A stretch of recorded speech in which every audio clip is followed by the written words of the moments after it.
नमस्कार, मी अमर आणि आपल्या सर्वांचं स्वागत आहे डॉक्टर कार्तिक भोसले यांच्या यूट्यूब चॅनलमध्ये. Doctor Kartik Bhosale sir interventional cardiologist आहेत, वाकड पुणे येथे प्रॅक्टिस करतात. तुम्ही बघितलं असेल एवढ्यामध्ये किंवा मागच्या 2-3-4 वर्षांमध्ये हृदयविकाराच्या रुग्णांमध्ये मोठ्या प्रमाणात वाढ झालेली आहे. आपण आज जाणून घेणार आहोत की हा जो हृदयविकार आहे हा प्रिव्हेंट करता येऊ शकतो का, याच्यापासून वाचता येऊ शकतो का. कारण की याच्यामुळे होणारे मृत्यू सुद्धा आपण बऱ्या प्रमाणात लक्षणीय प्रमाणात या सगळ्या काळात ऑब्झर्व करतोय. तर सर, सगळ्यात पहिलं स्वागत आहे सर तुमचं आपल्या प्रोग्राममध्ये.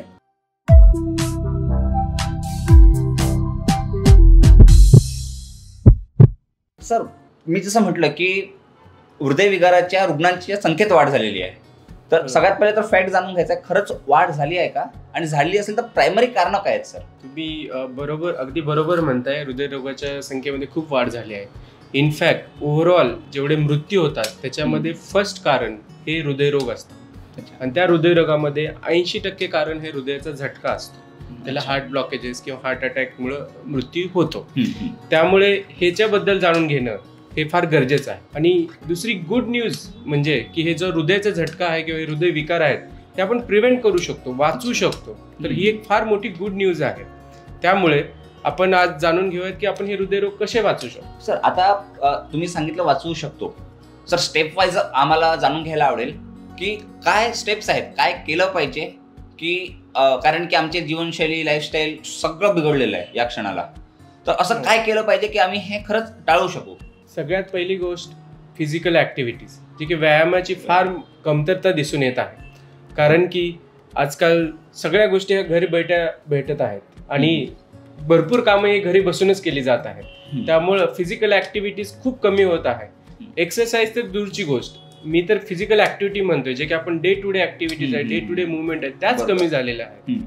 तर हे बदलणं फार गरजेचं आहे. आपल्याला थोड्यात कमीत कमी व्यायाम केला तरी फायदा होतो, पण काहीच नाही केला तर नक्कीच नुकसान होतं. सर, तुम्ही कमीत कमी व्यायाम म्हणाले, तर सर त्याचे काही पॅरामीटर्स आहेत का की काय व्यायाम केला पाहिजे आणि किती केला पाहिजे? कमीत कमी आपण समजून घेऊ, जास्तीत जास्त तर भरपूर आहे.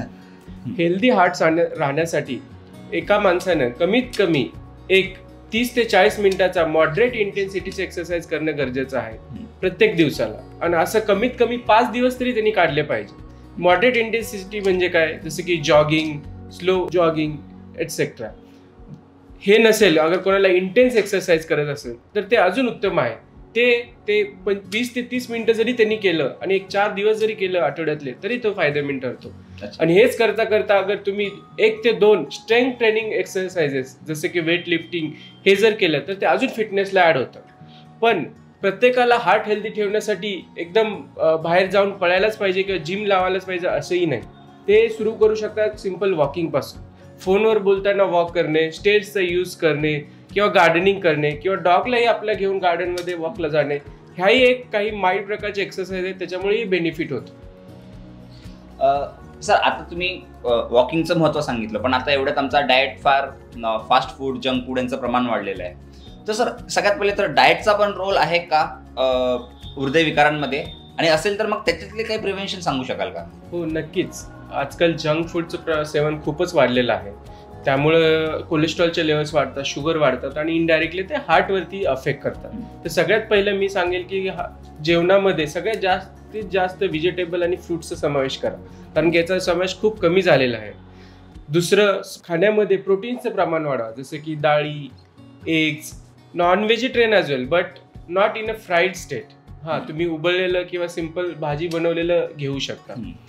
तिसरं, ज्या गोष्टी अवॉइड करायला पाहिजे, मी तर काही इन्क्लूड करण्यापेक्षा काय अवॉइड करायला पाहिजे हे सांगू इच्छितो. त्याच्यामध्ये खाण्यामध्ये कमीत कमी मिठाचं प्रमाण ठेवा, वरतून मीठाचा वापर करू नका, लोणचं पापड सेवन कमी करा, आणि स्पेशली बाहेरचे पदार्थ जसे की चिप्स राहिले, फरसान्स या नमकीन गोष्टी, त्याच्यामध्ये सॉल्टचं प्रमाण खूप असतं आणि ह्या सॉल्टमुळे ब्लड प्रेशर वाढतो आणि ते इनडायरेक्टली हार्टवरती असर करतं.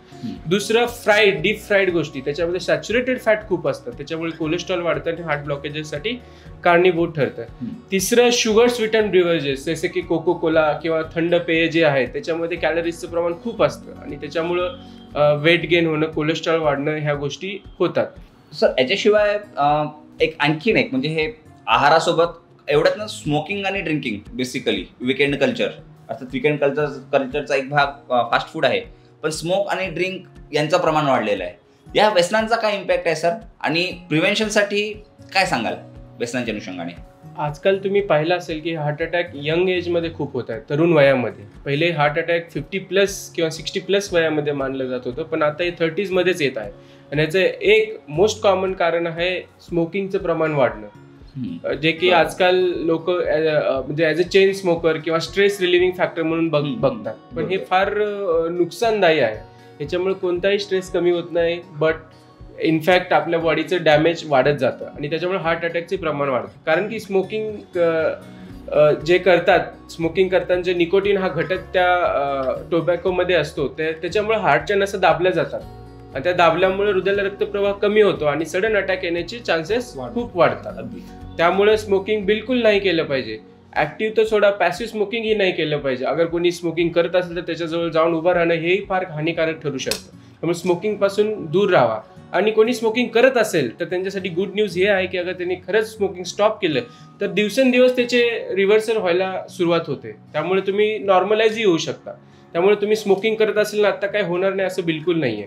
तुम्ही नॉर्मल पण होऊ शकता, फक्त तुम्हाला ते स्मोकिंग बंद ठेवणं फार गरजेचं आहे. म्हणजे स्मोकिंग ज्या क्षणाला तुम्हाला कळलं की हा रिस्क फॅक्टर आहे, इमिजिएट स्मोकिंग सोडा.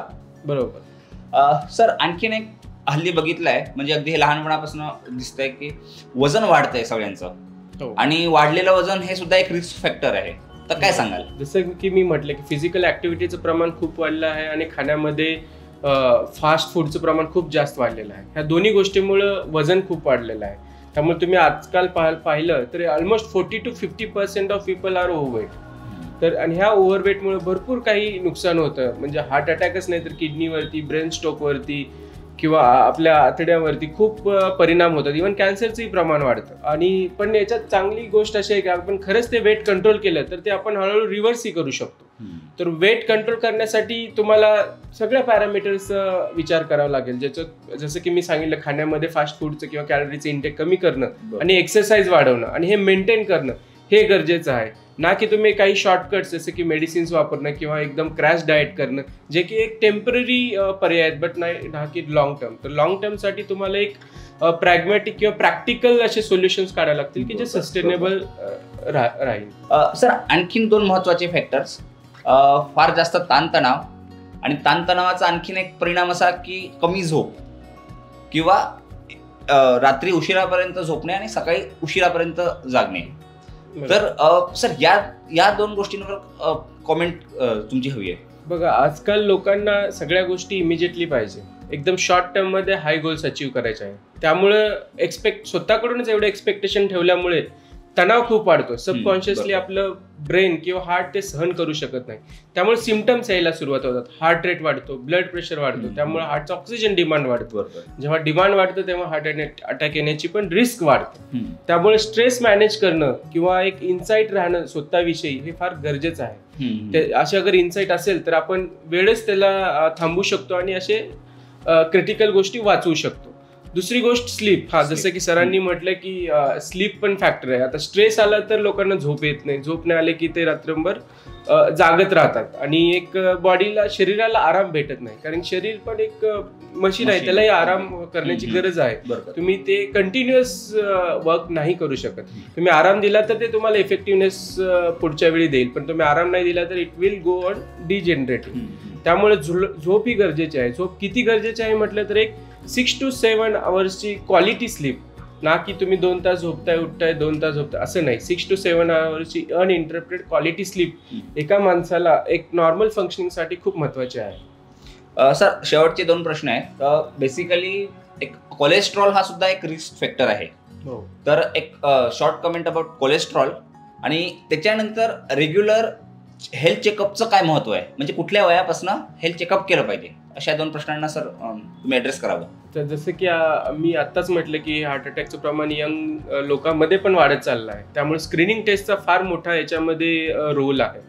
तर ब्लड प्रेशरसाठी स्पेशली आम्ही सांगतो की कोणी पण 18 वर्षाचं झालं की त्यांनी लगेच ब्लड प्रेशर चेक करावं आणि त्याच्यानंतर 2 ते 3 वर्षाला ते ब्लड प्रेशर चेक करावं अगर नॉर्मल असेल. हे 40 वयापर्यंत, आणि 40 वयानंतर ते इयरली करावं, कारण की जसं वय जातं तसं ब्लड प्रेशर हाय होण्याची पण रिस्क वाढत असते.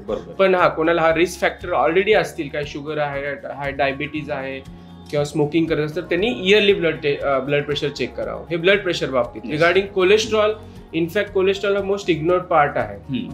गाईडलाईन काय म्हणतात, जेव्हा तुम्ही 9 वर्षाचा होता तेव्हाच तुम्ही पहिली कोलेस्ट्रॉलची टेस्ट करायला पाहिजे. आणि तिथून ती अगर नॉर्मल असेल तर मग 3 to 5 इयर्सला तुम्ही करू शकता, जोपर्यंत तुम्ही 45 वर्षांची होत नाही. आणि 45 वर्षानंतर तुम्ही ती इयरली करायला पाहिजे. तिसरी गोष्ट राहते शुगरची. शुगर ही गाईडलाईन नुसार हे मानलं जाते की 45 वर्षी तुम्ही ती पहिली स्क्रीनिंग टेस्ट करावी आणि त्याच्यानुसार ठरवावं की अगर ते रिपोर्ट अबनॉर्मल असतील तर तुम्हाला इयरली करावं लागतील, नॉर्मल असतील तर 3 वर्षांनी तुम्ही ते करू शकता. सर याच्याशिवाय आणखीन काही चाचण्या असतात, इको किंवा ECG? सर यांचं एक थोडंसं जर ब्रीफिंग तुम्ही प्रिव्हेन्शन मध्ये सांगू शकाल?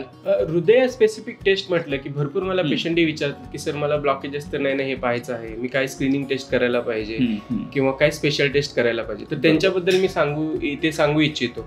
सगळ्यात पहिले एक CT कॅल्शियम स्कोअर म्हणून एक फार डायग्नोस्टिक टेस्ट आलेली आहे, ती आम्ही रेकमेंड करतो. स्पेशली जे 40 इयर्सच्या वरती आहेत किंवा ज्याला रिस्क फॅक्टर आहेत की CT कॅल्शियम स्कोअर करून घ्या. अगर त्याच्यात काही कॅल्शियम डिपॉझिशन आढळलं किंवा स्कोअर हाय आढळला तर आम्ही CT कॉर्नर अँजिओग्राफी करायला सांगतो. हे स्क्रीनिंग टेस्ट साठी सांगतो आहे मी, ना की ज्यांना त्रास आहे, ज्यांना फक्त पाहायचं आहे की ब्लॉकेजेस काय आहेत की नाही. त्याच्यामध्ये CT कॅल्शियम स्कोअर ही फार छान टेस्ट आहे.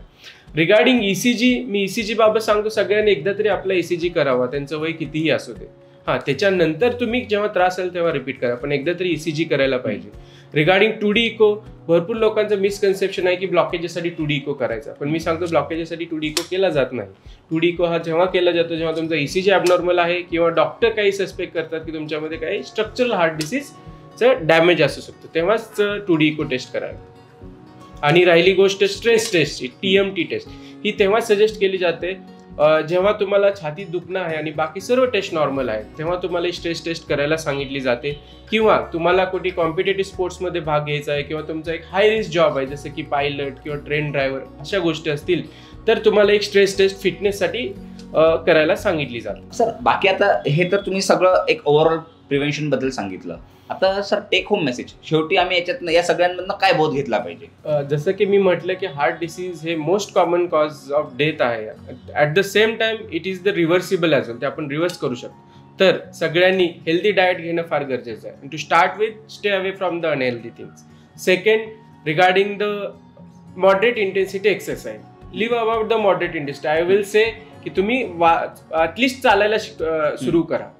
तिसरी गोष्ट, स्टे अवे फ्रॉम स्मोकिंग और अल्कोहोल, बिकॉज ते करणं फार गरजेचं आहे कारण की हे अवॉइडेबल रिस्क फॅक्टर्स आहेत. चौथं, तुम्ही रेग्युलर हेल्थ चेकअप्स करा. रेग्युलर हेल्थ चेकअप म्हणजे जसं म्हटलं की at least blood pressure, sugar, cholesterol आणि तुमचं वय किंवा रिस्क फॅक्टर असेल तर CT कॅल्शियम स्कोरिंग ह्या टेस्ट करून तुम्ही जाणून घेऊ शकता की तुम्हाला काही रिस्क फॅक्टर तर नाही किंवा ब्लॉकेजेसची रिस्क तर नाही आहे ना ह्या दृष्टीनं. आणि सर्वात लास्टचं, ज्यांना अगर ऑलरेडी शुगर, ब्लड प्रेशर वगैरे आहे त्यांनी नियमित डॉक्टरांना भेट द्या. त्यांचं शुगर आणि जे हाय कोलेस्ट्रॉल किंवा हाय ब्लड प्रेशर आहे ते मेडिसिनच्या आणि डाएट लाईफस्टाईलच्या मार्फत ते कंट्रोलमध्ये ठेवा, जेणेकरून त्याच्यापासून होणारे जे दुष्परिणाम आहेत ते आपण टाळू शकतो. अगदी. तर आपण आज बघितलं की हृदयविकार कसा प्रिव्हेंट केला पाहिजे. अशाच प्रकारच्या हृदयासंबंधितल्या कॉन्टेंटसाठी चॅनलला सबस्क्राईब करा आणि बेल आयकॉनवर क्लिक करा. सर धन्यवाद. Thank you very much. थँक्यू.